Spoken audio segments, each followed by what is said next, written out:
हाय, good morning. जय मसीह की सभी को। और परमेश्वर का धन्यवाद हो फिर से इस सप्ताह के लिए, इन दिनों के लिए। और जैसे वो हमसे बातें कर रहे हैं, जिस तरीके से हमें सिखा रहे हैं, उसके लिए उनका धन्यवाद। और आज का जो हमारा वचन है वो दूसरा पतरस के 3:18 से। और ये पंक्ति इस तरीके से कहती है कि तुम परमेश्वर प्रभु यीशु मसीह के जो है अनुग्रह और उनके पहचान या उनके ज्ञान में बढ़ते जाओ।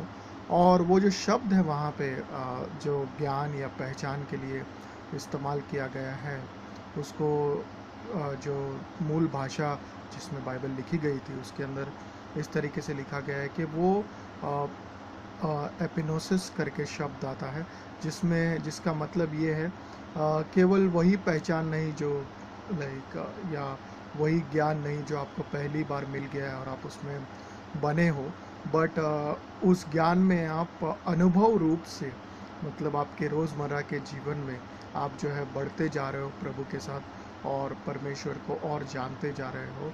हमारे लिए ये बहुत ही ज़रूरी है। पतरस जो प्रेरित थे, उन्होंने अंत में अपने जीवन के इस शब्द को हमारे लिए कहा, लिख के गए।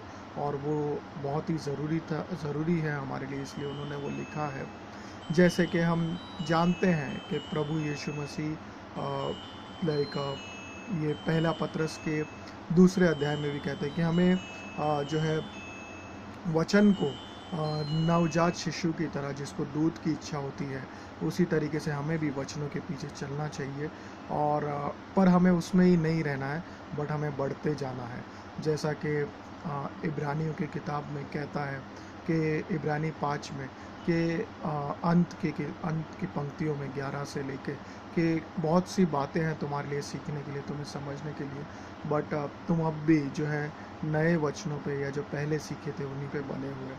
बट परमेश्वर ये कह रहा है कि तुम और आगे बढ़ते जाओ और आगे सीखते जाओ, और परमेश्वर के साथ केवल ज्ञान में ही नहीं पर अनुभव में भी बढ़ते जाओ। प्रभु यीशु मसीह के नाम से आमेन।